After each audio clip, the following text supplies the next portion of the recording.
চলো আজকের ক্লাস শুরু করছি আমরা। আজকে আমরা যেটা শুরু করছি সেটার নাম হচ্ছে গিয়ে ওয়েভ অপটিক্স। তো ওয়েভ অপটিক্স এর প্রথমে কিছু বেসিক কথা বলবো, তারপর মেন কথায় আসবো যেটা আমাদের হাইজেন্স ওয়েভ থিওরি। প্রথমে 1675 এ নিউটন কর্পাসকিউলার থিওরি বলেছিল। এখন তো আমাদের সবার জানা যে লাইটের দুটো নেচার, একটা হচ্ছে পার্টিকেল নেচার আর একটা হচ্ছে ওয়েভ নেচার, যেটাকে আমরা বলি ডুয়াল নেচার। এটা আমরা অলরেডি পড়ে ফেলেছি। বাট পার্টিকেল নেচারটা 1675 এ নিউটন বলেছিল কর্পাসকিউলার থিওরিতে। কর্পাসকিউলার থিওরি কি অনেক বড় জিনিস, আমি ওর ভেতরে ঢুকতে চাইছি না। বেসিক কথা এটুকুনি বলি, অ্যাকর্ডিং টু নিউটন লাইট তখন ছিল পার্টিকেল নেচার। পার্টিকেলকে টাইনি পার্টিকেল, সেগুলোকে উনি বলেছিলেন কর্পাসকিউলস। সেখান থেকে নাম এসেছিল কর্পাসকিউলার থিওরি। বাট এই নিউটনস কর্পাসকিউলার থিওরি ভুল প্রুভ হলো রাফলি, এক্সাক্ট সালটা হচ্ছে 1850 এর দিকে। এটা ভুল প্রুভ হলো 1850 এর দিকে। এটা প্রমাণ হলো যে এটা ভুল। কেন কি সেটা বলি। কর্পাসকিউলার থিওরির মেন যে ড্রব্যাক ছিল, নিউটন বলেছিলেন ডেন্সার মিডিয়ামে, আমরা তো এখন জানি তাই আমি এখন বললেই তোমরা বুঝে যাবে ওটা ভুল, কিন্তু এটা প্রুভ হয়েছিল 1850 তে। নিউটন বলেছিল ডেন্সার মিডিয়ামে লাইটের স্পিড বেশি হবে কম্পেয়ার টু রেয়ারার মিডিয়াম। সেটা প্রথম এক্সপেরিমেন্টালি ভুল প্রুভ হয় 1850 তে। তারপর থেকে আমরা নিউটনস কর্পাসকিউলার থিওরি ভুল বলে জানি। যেহেতু নিউটন নামটাই অনেক বড় হেভি নাম ছিল, তাই সবাই মেনে চলছিল 1675 থেকে 1850 মেনে চলছিল কর্পাসকিউলার থিওরি কারেক্ট, যদিও তার বেশ কিছু ড্রব্যাক দেখা যাচ্ছিল। কিন্তু সেই সময় একটা থিওরি এসেছিল, তার নাম হাইজেন্স ওয়েভ থিওরি, যেটা লাইটকে ওয়েভ নেচার হিসাবে ট্রিট করেছিল। কখন এসেছিল? 1678 এ, প্রায় সমসাময়িক। দেখো গায়ে গায়ে টাইম। আচ্ছা, একটা বিরাট বড় প্রবলেম আছে। কি প্রবলেম সেটা আমি বলছি। অ্যাকর্ডিং টু হাইজেন্স লাইটকে তিনি ধরেছিলেন মেকানিক্যাল ওয়েভ। ভালো করে শুনতে, আমরা জানি লাইট এখন কি wave? Transverse electromagnetic wave. But উনি ধরেছিলেন মেকানিক্যাল ওয়েভ। তাহলে ওটা একটা ভুল ছিল। ওটা বাদ দিয়ে বাকি হাইজেন্স প্রিন্সিপাল দিয়ে lodge of reflection, lodge of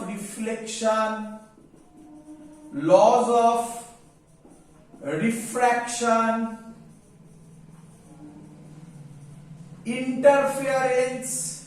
interference, diffraction, এগুলো দিয়ে প্রুফ করা যায়। মানে এই থিওরিটা এগুলোকে ঠিকঠাক ভাবে কমপ্লিটলি এগুলোকে প্রুফ করে। এর সাথে আরেকটা জিনিস ছিল যেটা আমরা পড়ব, তার নাম পোলারাইজেশন। বাট এইটা উনি প্রুফ করতে পারেননি। কে? Huygens principal. কেন? যখন আমরা পোলারাইজেশন পড়ব তখন এর মেন কনসেপ্ট হবে ইলেকট্রোম্যাগনেটিক ওয়েভ। প্রথমেই বলে রাখলাম লাইট কি ধরেছিলেন? Mechanical wave. তাহলে পোলারাইজেশন প্রপার্টিটা হাইজেন্স এক্সপ্লেন করতে পারেনি, যেটা পরে ইলেকট্রোম্যাগনেটিক নেচার থেকে প্রুভ হলো। বাকি সব জায়গায় ঠিকঠাক কাজ করে। বোঝা গেছে সবার কি আমরা করতে চলেছি? তো এই হলো এর বেসিক কথা, যে হাইজেন্স প্রিন্সিপাল আমরা কেন পড়ছি। হাইজেন্স প্রিন্সিপাল ওয়েভ নেচারকে সাপোর্ট করবে, এবং আমরা দেখব যে হাইজেন্স প্রিন্সিপাল দিয়ে lodge of reflection, lodge of refraction, interference, diffraction এগুলো সব ঠিকঠাক এক্সপ্লেন করা যায়। বাট প্রবলেম এলো পোলারাইজেশনে। পোলারাইজেশন কেন হচ্ছে না? কারণ electromagnetic wave according to Huygens principle কি ছিল? লাইট মেকানিক্যাল ওয়েভ, যেটা ভুল প্রুভ হয়েছে, তোমরাও জানো লাইট মেকানিক্যাল ওয়েভ নয়। কোশ্চেন হলো এখানে, একটু বলে রাখি, লাইট যদি মেকানিক্যাল ওয়েভ হয় তাহলে সান থেকে আর্থে লাইট আসছে কিভাবে? কারণ মেকানিক্যাল ওয়েভ হলে, তখন তাকে কোশ্চেন করা হয়েছিল, তিনি অ্যান্সার দিয়েছিলেন, ভালো করে শুনবে। তখন লাইট আসছে কিভাবে? তখন বলেছে যে না, পুরো ইউনিভার্সে একটা মিডিয়াম আছে, সেই মিডিয়ামটাকে বলা হয় ইথার মিডিয়াম। এই থিওরিটা এখন অনেকেই মানে না, আবার অনেকেই মানে এখনো পর্যন্ত। তবে হ্যাঁ, ম্যাক্সিমাম ক্ষেত্রে এই থিওরিটা ভুল প্রুভ হয়েছে। তাই তখন উনি বলেছিলেন যে সান আর আর্থের মধ্যে ভ্যাকুয়াম নেই, এক ধরনের মিডিয়াম আছে, সেই মিডিয়ামের নাম হচ্ছে ইথার মিডিয়াম, যার মধ্য দিয়ে লাইট প্রপাগেট করে। বাট ওটা ওনার ড্রব্যাক ছিল। ড্রব্যাক বলে দিলাম, পরীক্ষায় লিখতে দেয় না, বাট জানালাম তোমাদেরকে। আজকে আমরা শুধুমাত্র হাইজেন্সের ওয়েভ থিওরি পড়ব। নিউটনসের কর্পাসকিউলার থিওরি কেন ভুল ছিল বলে দিয়েছি। তারপর এটাকে কারেক্ট করলো কে? সেটা ছিল আইনস্টাইন। কোথা দিয়ে? ফটো ইলেকট্রিক এফেক্ট, এবং তার পরের ঘটনা তোমরা সব জানো, সব এক্সপ্লেন করা হয়েছিল। তাহলে তার আগের পোর্শনটা আমরা পড়ছি হাইজেন্সের ওয়েভ থিওরি। ক্লিয়ার?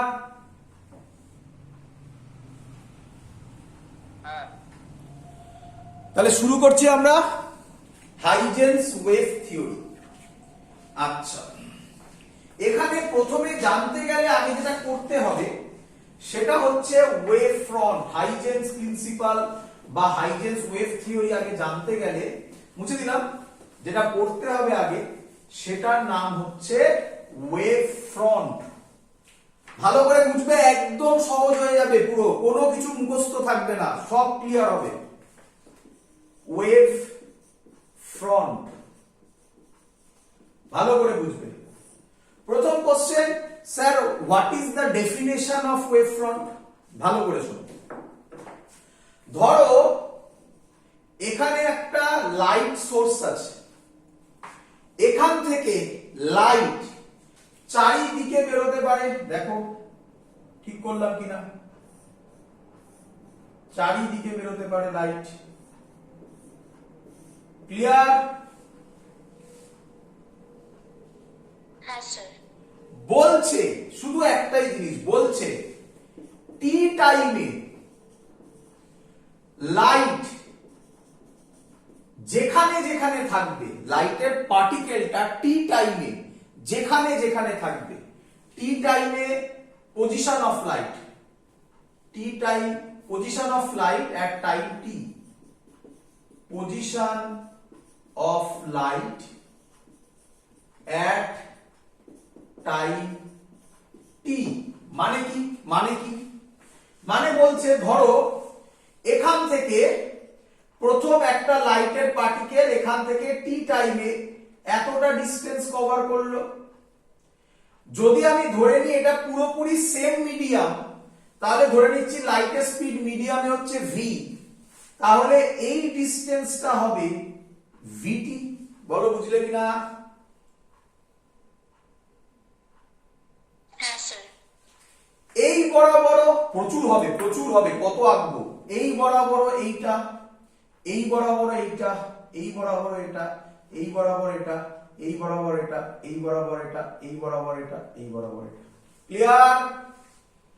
বলছে position of light at time T, মানে এদেরকে বলা হচ্ছে সেম ফেজে থাকবে। কিসে থাকবে এরা? সেম ফেজে থাকবে। তোমরা বলবে আবার স্যার ফেজ মানে কি? ক্লাস 11 এ করেছি, আশা করি অনেকের মনে আছে। দেখো দেখি, y is equal to a sin omega t minus kx plus theta করলাম। মনে করছে ইকুয়েশন, সিম্পল হারমোনিক মোশনের ইকুয়েশন। ক্লিয়ার? হ্যাঁ স্যার।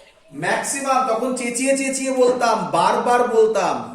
কি বলতাম মনে করে দেখো, শোনো, বারবার বলতাম যে তোমরা বলো ফেজ মানে হচ্ছে এই থিটাটা, আমি বলতাম বারবার না, ফেজ মানে হচ্ছে টোটালটা, সাইনের পরে যা থাকে বা কসও এসেছিল কোনো কোনো জায়গায়, যাই হোক, তাহলে এই টোটালটাকে বলা হচ্ছে phase.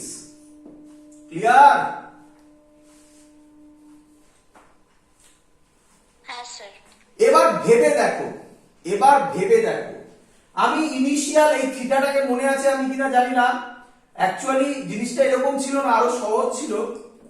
y is equal to a sin omega T, এরকম ছিল একদম প্রথম। এটা তো অনেকটা এগিয়ে গিয়ে করলাম। এটা ছিল omega t minus 5।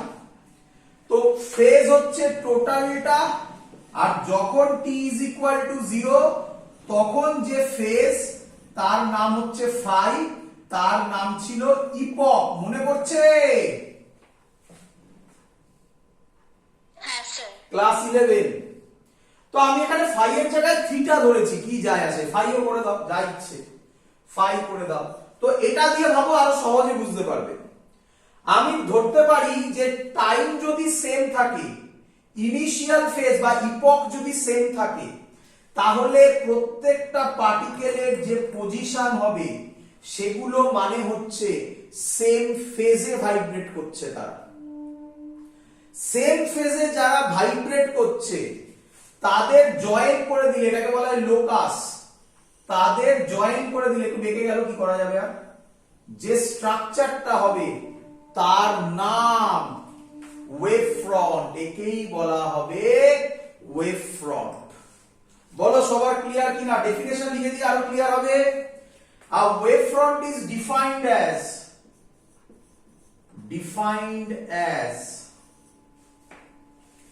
the continuous locus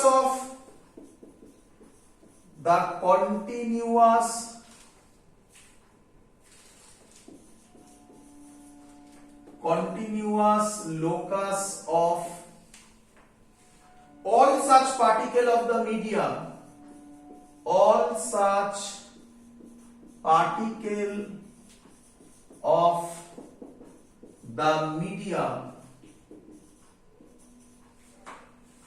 which are vibrating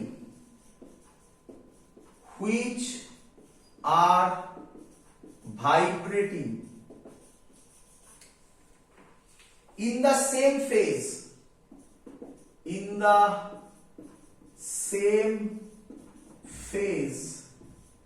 at any instant। এই হলো ডেফিনেশন। কিভাবে বুঝবে সেম ফেজে আছে কি?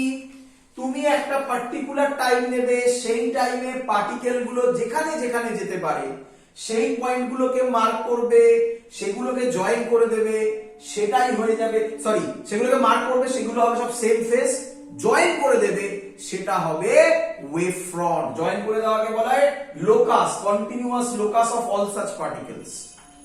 ক্লিয়ার সবার? চলো ভালো করে বোঝো, ডেপথে যাচ্ছি এবারে। আচ্ছা, যারা কেউ ভাবছো এখানে, ভালো করে শুনবে, এটা সহজ বলেছি, কেউ ভাবছো এখানে, আচ্ছা আগে আমাকে বলো এটা কি সোর্স? আমি বলতে পারি এটাকে বলতে পারি পয়েন্ট সোর্স। কি রে?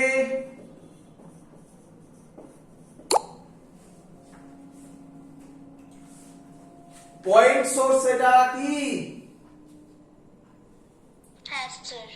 পয়েন্ট সোর্সে তাহলে ওয়েভ ফ্রন্ট কিরকম হলো কে বলবি?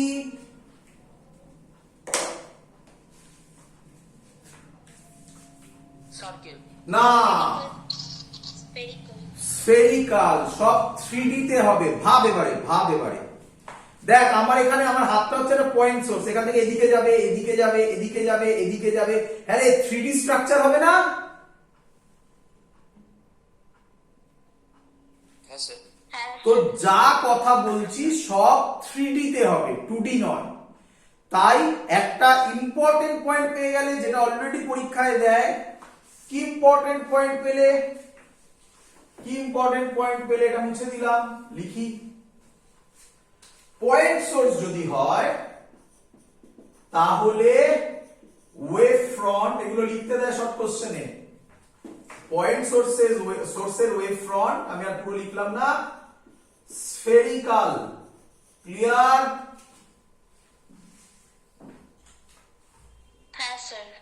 আরেকটা জিনিস একটু ডেপথে গিয়ে বলছি। আচ্ছা, কে বললো যে মিডিয়াম সেম হবে? মিডিয়াম সেম নাও হতে পারে। তাহলে ধরো এটা ডেন্সার মিডিয়াম, এটা রেয়ারার মিডিয়াম, তাহলে এখানে লাইট যে ডিসটেন্স ট্রাভেল করবে, এখানে যে ডিসটেন্স ট্রাভেল করবে, এগুলো সেম হবে। ধরলাম এর এই সাইডটা রেয়ারার, এই সাইডটা ডেন্সার, তাহলে এখানে লাইট যে ডিসটেন্স ট্রাভেল করবে এটাও তাই, এটাও তাই, এটাও তাই, এটাও তাই।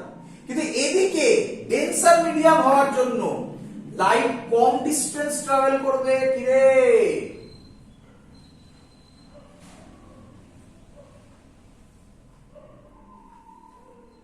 বুঝলি না? বুঝলি না? দেখ এদিকে দেখ, ধর এটা পয়েন্ট সোর্স, এটা রেয়ারার মিডিয়াম, এটা ডেন্সার মিডিয়াম। আমার উদ্দেশ্য একটাই, টি টাইমে কে কোথায় কোথায় আছে দেখব। তাহলে এখান থেকে টি টাইমে এদিকে স্পিড ধর v1, এদিকে ধর স্পিড v2। তাহলে টি টাইমে এটা যাবে v1t, এটা যাবে v2t, এই সরি v1t, এটা যাবে v1t, এত অবধি v1t, এটাও v1t। বল এত অবধি বুঝলি কিনা? হ্যাঁ স্যার। তাহলে এগুলো সব সেম ফেজে আছে, এগুলো তো সুন্দর মিলে গেল, একটা স্ফিয়ার হতে চলেছে। বাট এই সাইডে ডেন্সার মিডিয়াম, তাহলে এই ডিসটেন্সটা একটু কম হবে, এটা একটু কম হবে, এটা একটু কম হবে। কি রে, হ্যাঁ স্যার। তাহলে এগুলো কিন্তু সব সেম ফেজে আছে, তাহলে তখন তার ওয়েভ ফ্রন্ট হবে, ভালো করে অবজার্ভ করে, একটু বেঁকে যাচ্ছে, কি করা যাবে বল? বুঝলি কিনা? একটু চাপা হবে এই সাইডটা। কি রে, এটা এটা আমাদের লাগে না, আমাদের সিলেবাসের মধ্যে নেই এটা, বাট আমি বোঝালাম, আশা করব সবাই বুঝতে পেরেছো। একটাই কথা বারবার রিপিট করছি, সেম টাইমে যে যেখানে যেখানে থাকবে সেই পয়েন্টগুলোকে জয়েন করে দিলে তাদের নাম হবে, সেই পয়েন্টগুলোকে জয়েন করে দিলে তাদের নাম হবে সেম ফেজে আছে, আর জয়েন করলে তার নাম হবে ওয়েভ ফ্রন্ট। ক্লিয়ার? হ্যাঁ স্যার। চলো নেক্সট কোশ্চেন কি দেয় এখান থেকে। তাহলে তোমরা সবাই বুঝে গেছো পয়েন্ট সোর্সের ক্ষেত্রে ওয়েভ ফ্রন্ট স্ফেরিক্যাল।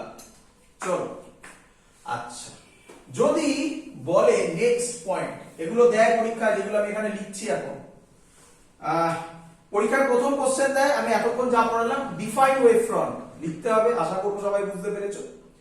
পয়েন্ট সোর্সের ওয়েভ ফ্রন্ট কিরকম হয়, বাকি যেগুলো বলছি, কি বলছে, লিনিয়ার সোর্স, লিনিয়ার সোর্স এর ওয়েভ ফ্রন্ট কিরকম হবে দেখো, দেখা যাক। আচ্ছা আমি ধরলাম টিউবলাইট, একটা টিউবলাইটকে বলতে পারি লিনিয়ার সোর্স।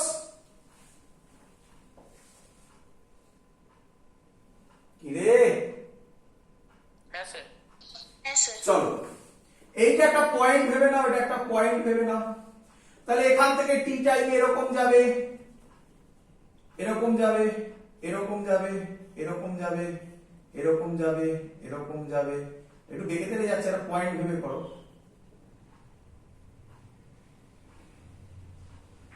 এরকম যাবে, এরকম যাবে, এরকম যাবে, এরকম যাবে,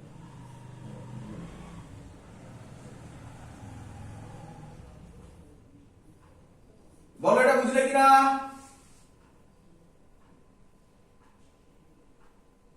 ভালো, ঠিক আছে।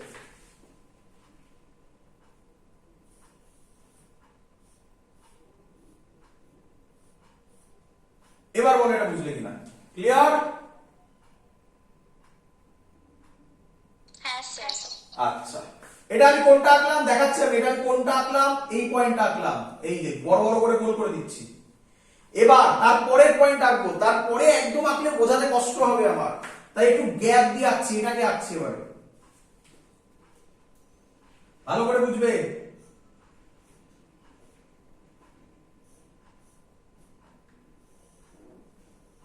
বলো বুঝলে কিনা? এটা আঁকলাম, এটা কি রে,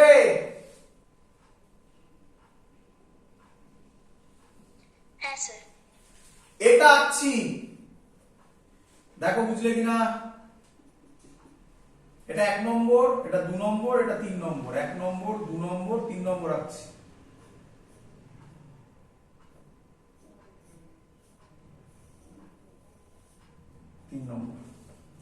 এটা আঁকছি 4 নম্বর।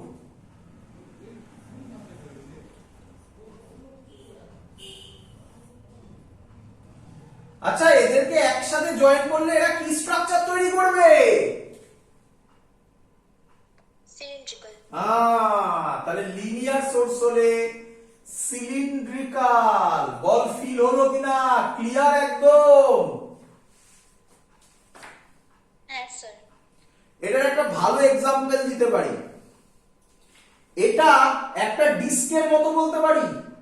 এটা এটা এটা যদি দেখিস কখনো ডিস্ক যেখানে বিক্রি হয়, সিডি সিডি ডিস্ক মানে সিডি বলছি, কম্পিউটারের সিডি যেখানে বিক্রি হয় সেখানে দেখবি অনেক, যে দোকানে অনেক সিডি রাখা থাকে, দেখবি এমন ভাবে রাখা থাকে ওটা পুরো সিলিন্ডারই তৈরি হয়। কি রে? Yes, sir. তো এটা পারফেক্ট এক্সাম্পল যে লিনিয়ার সোর্স হলে তার স্ট্রাকচার হবে, তার ওয়েভ ফ্রন্ট হবে সিলিন্ড্রিকাল। আচ্ছা, এবার যদি বলে সোর্স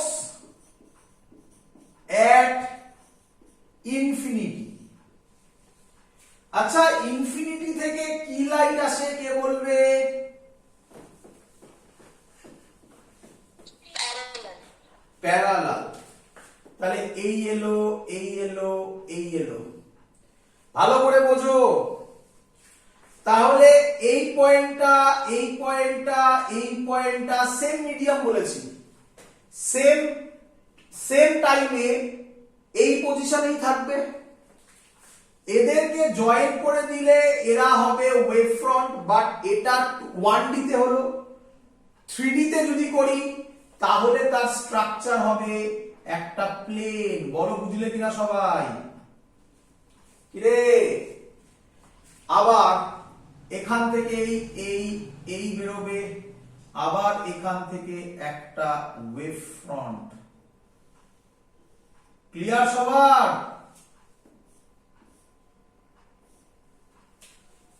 Yes, sir. তাহলে বলা হচ্ছে সোর্স এট ইনফিনিটি হলে ওয়েভ ফ্রন্ট কিরকম হবে? 2D তে হলে লাইন, 3D তে হলে প্লেন,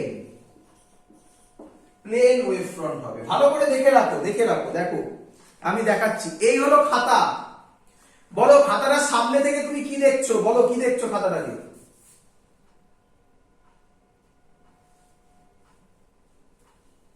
সামনে থেকে খাতাটাকে কি দেখছো? বলো লাইন না প্লেন? এবার বলো কি দেখছো? প্লেন দেখছো। দেখো এবার কি দেখছো? Line. লাইন। তাহলে সামনে থেকে দেখলে তুমি একটা লাইন দেখবে, আমি অ্যাঙ্গেল করে এঁকেছি এর জন্য, যাতে তুমি বুঝতে পারো এটা প্লেন হচ্ছে 3D তে। ক্লিয়ার? Yes, sir. চলো এবার কোশ্চেন, স্যার ওয়েভ ফ্রন্ট দিয়ে হবেটা কি? অ্যান্সার দিচ্ছি। আমরা যখন রে অপটিক্স করেছি তখন লাইট কিভাবে প্রপাগেট করতো, কিভাবে প্রপাগেট মানে আমি বলছি আকার নিয়মে কিভাবে যেত, আমরা বলতাম রে। হ্যাঁ কি নয়? কি রে? Yes, sir. এখানে বলবো লাইট ওয়েভ ফ্রন্টের মতো যাচ্ছে। তার মানে দেখ টাকা প্যারালাল লাইট আসছে, ভালো করে বোঝ। প্যারালাল লাইট আসছে, তাহলে প্যারালাল লাইট এলে তার মানে ওয়েভ অপটিক্সে কি রকম আসছে? এই একটা এই একটা। বল বুঝলি কিনা? দেখ সবাই, আবার এদিকে যাচ্ছে তাহলে আবার এখানে এরকম হবে, আরো এদিকে যাচ্ছে আবার এরকম হবে, তাহলে লাইট এইভাবে যাবে। Clear? Yes, sir. Point source হলে লাইট কিরকম ভাবে যাবে? এরকম ভাবে যাবে। বল বুঝলি কিনা?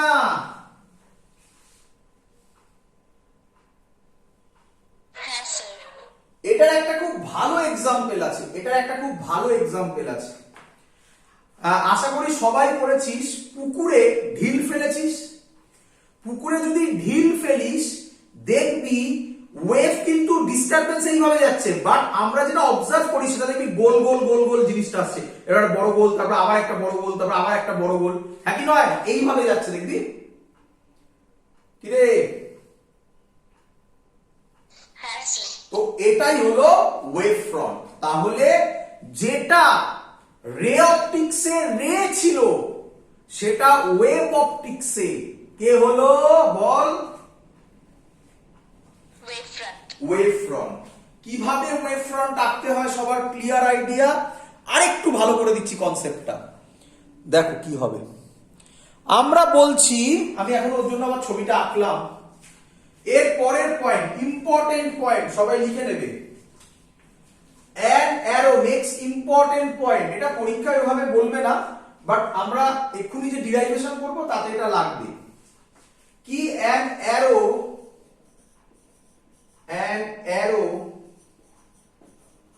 drawn perpendicular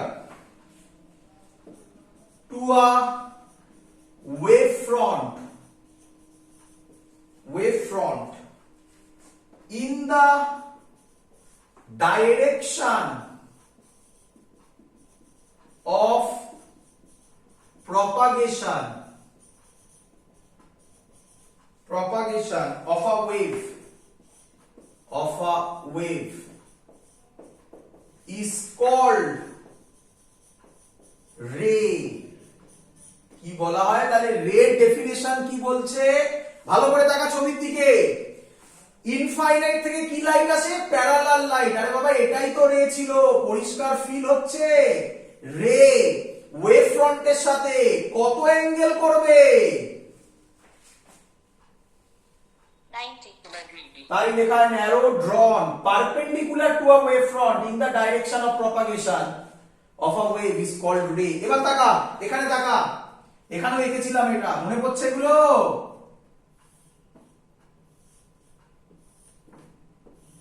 এগুলো হচ্ছে রে। আর তোরা জানিস কোথায় পড়েছিস? ইলেকট্রোস্ট্যাটিক্সও পড়েছিস। এরকম জিনিসগুলো হয়েছিল ইকুইপোটেনশিয়াল সারফেস, মনে পড়ছে? হ্যাঁ স্যার। আর এগুলো ছিল ইলেকট্রিক লাইনস অফ ফোর্স, ওখানেও বলা হয়েছিল এগুলো সব কত অ্যাঙ্গেলে ইন্টারসেক্ট করবে? 90 ডিগ্রিতে। তাহলে এরা হচ্ছে এখানে রে, এগুলো সব রে, এটাও রে। বুঝতে পেরেছিস আশা করি সবাই? হ্যাঁ স্যার। আচ্ছা আমাকে একটা কোশ্চেনের উত্তর দে তো, বলতো আমাকে এটার ফেজ, এইটার ফেজ আর এটার ফেজ সেম কি ডিফারেন্ট?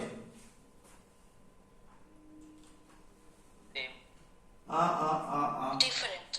ডিফারেন্ট কেন? আমি কি বললাম ফেজ সেম থাকার চেকিং পয়েন্ট কি হবে? সেম টাইমে কোথায় কোথায় থাকবে? তাকা, এটা এখান থেকে এটার জন্য যদি করি, এখান থেকে এটা হচ্ছে সেম টাইম, এখান থেকে এই ডিসটেন্সটা বেশি না, তাহলে এখান থেকে যদি মিডিয়াম সেম হয় তাহলে এখান থেকে যে টাইমে প্রপাগেট করতে এটা লাগবে, এখান থেকে কি সেম টাইম লাগবে না বেশি লাগবে? কি রে?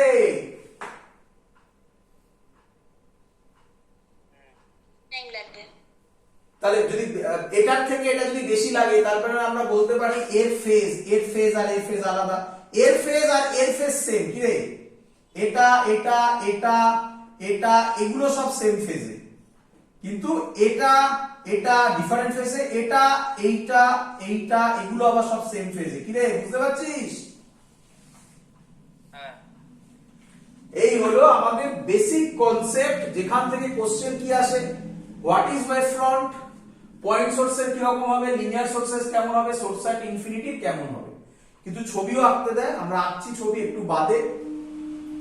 তারপরের যে কোশ্চেন, খুব important question, write down basic assumptions of Huygens principle. লিখে দিচ্ছি কোশ্চেন।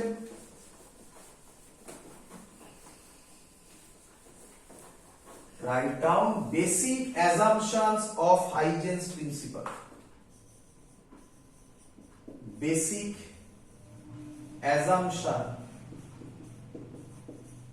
of লিখলাম না, Huygens principle, HP, আবার হিন্দুস্তান পেট্রোলিয়াম ভেবে নিস না, Huygens principle, HP শর্টে লিখলাম, তোরা লিখিস না। Huygens principle. পরীক্ষায় লিখতে দেয় write down the basic principle বা বেসিক অ্যাজাম্পশন, প্রিন্সিপালও বলে, হ্যাঁ কেউ কেউ, বেসিক প্রিন্সিপাল আর basic assumptions of Huygens principle. করি? হ্যাঁ স্যার। চলো, পরীক্ষা লিখতে দেবে কিন্তু বারবার করে বলছি, মুখস্থ করবে না, মানে নিঃসন্দেহে মুখস্থ করবে না, তো লিখবে কিভাবে? মুখস্থ করবে, বাট বুঝে মুখস্থ করবে।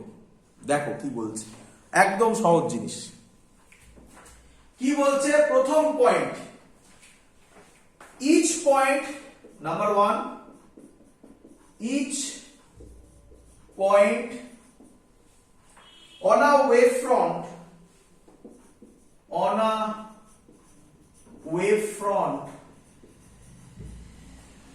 acts as a fresh source, acts as a fresh source of new disturbance, of new disturbance। আচ্ছা, ডিস্টারবেন্স মানে কি? ওয়েভ ফ্রন্টটাকেই বলা হচ্ছে ডিস্টারবেন্স। আমি তো বারবার বললাম, একটা এক্সাম্পল মনে রাখো, একদম ক্লিয়ার হবে। বাড়ির সামনে যে পুকুর আছে, পুকুরে গিয়ে এরপরে গিয়ে একটা পাথর ফেলবে, দেখবে গোল গোল গোল গোল ওয়েভ আসছে, ওটাই হচ্ছে ওয়েভ ফ্রন্ট। তাই গোল গোল যেগুলো আসছে ওগুলো কি? ওগুলো একটা ডিস্টারবেন্স। সেটাই বলছে fresh source of new disturbance called secondary waves. এর নাম কি বলছে? কল্ড সেকেন্ডারি ওয়েভস, অর এর নাম বলছে ওয়েভলেটস। ওয়েভলেটস, সেকেন্ডারি ওয়েভস অর ওয়েভলেটস। ক্লিয়ার এত অব্দি? আমি জানি ছবি এঁকে বোঝাচ্ছি, পরেরটা লিখে নিয়ে একসাথে ছবি আঁকবো। ক্লিয়ার এত অব্দি? হ্যাঁ স্যার। চলো লেখো নেক্সট পয়েন্ট, নাম্বার 2 পয়েন্ট, একসাথে ছবি এঁকে বোঝাবো। Number 2 point, secondary wavelets, secondary waves or wavelets spread out in all direction, spread out in all direction with the speed of all directions, with the speed of light in the given medium, with the speed of light in the given medium. Clear?